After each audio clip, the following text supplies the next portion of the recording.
One step closer to justice for the Gile family. Two 16-year-olds accused of starting the fire that killed 5 members of the same family will now be tried as adults. This is our first look at those 2 suspects who now face 60 felony counts. There is a third, a 15-year-old suspect, still being charged as a juvenile. And today, what is left of that charred house was torn down. Denver 7's Gary Brode reports.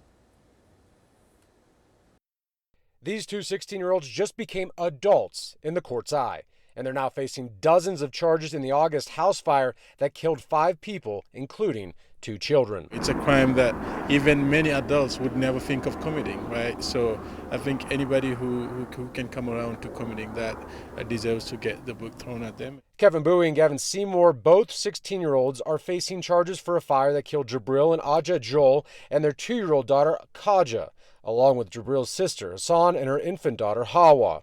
Amadou Jang says every time new information is brought to light in the case of his friend's murder, he relives that horrible night. We just go right back to that day. It's as if it had just happened. I know, it's the way I felt when we got the information on Wednesday. I remember going to bed at night just feeling confused, right? It was just, why would this happen? Why would it happen to GB and his family? And then why would this crime be committed by such young kids? Bowie and Seymour are being charged with 60 felonies, including first-degree murder.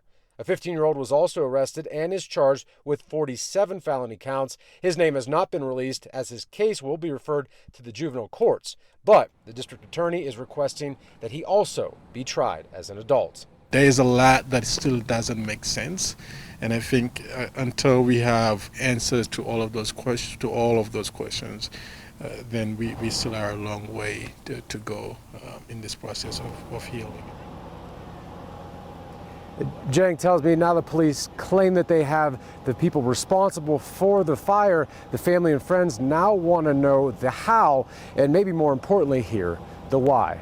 Reporting live here in Green Valley Ranch, Gary Brode, Denver 7. Just such a tragedy. Thank you, Gary.